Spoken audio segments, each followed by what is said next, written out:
রাস্তায় জমা জল নিকাশির দাবিতে ফকিরডাঙ্গা ঘোষপাড়ায় দফায় দফায় পথ অবরোধ ও পঞ্চায়েত ভবনে বিক্ষোভ দেখান টোটো চালকরা।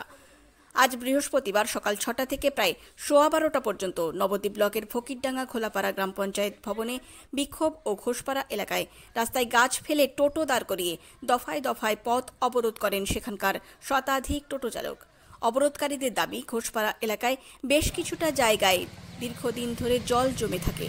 এই কারণে অসুবিধার মধ্যে পড়েন পথ চলতি মানুষ থেকে শুরু করে অসংখ্য স্কুলের ছাত্রছাত্রী। বিষয়টি পঞ্চায়েত থেকে শুরু করে সর্বস্তরে জানানো হলেও কোনো রকম ব্যবস্থা নেওয়া হয়নি।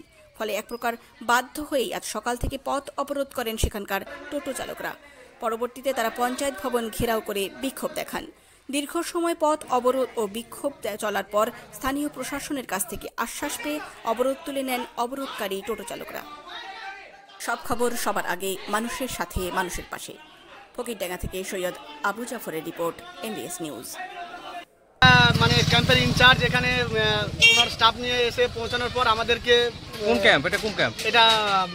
ফকিরডাঙ্গা খোলাপাড়া ক্যাম্প। দিয়ে কি বললো এখন? যে উনি থানার আইসিকে কল ধরিয়ে দিয়ে বললেন যে উনি থানার আইসি আমাদেরকে বললো যে আমরা 1 ঘন্টা সময় নিয়ে দেখছি, SDO ভিডিওর সঙ্গে মিটিং করার পর যে কি আলোচনা করে সিদ্ধান্ত নেই, তারপর আমরা জানাচ্ছি। 1 ঘন্টা পর আবার ফোন আসলো, ফোন এসে বললো SDO ভিডিও মানে এটা তো হুট করে হবে না, 1 সপ্তাহ টাইম নিয়েছে। 1 সপ্তাহ পর টাইম নিয়ে ওটা কী করবে ওরা সেটা মানে বিডিও SDO জানে। এবার সেটা আমরা থানার আইসিকে এটাও বললাম, যদি 1 সপ্তাহ পর যদি এটা ঠিক না হয় পরে কিন্তু পঞ্চায়েত আবার ঘেরাও হবে। নবদ্বীপ থানার আইসি দায়িত্ব নিয়েছে? নবদ্বীপ থানার আইসি এটা খুব নিজে দায়িত্ব নিয়েছে। আইসির নাম বলতে পারবেন? না, নাম জানা নেই আমার। আপনার নাম? আমার নাম মইনুল হাসান মন্ডল। নবদ্বীপ থানার অন্তর্গত এই রাস্তাটা সব কিছু সমস্যার সমাধান হয়ে যাওয়াই ভালো। আমি সবার কাছে দিয়েছি যেন সমস্যাটা সমাধান হয়ে যায়।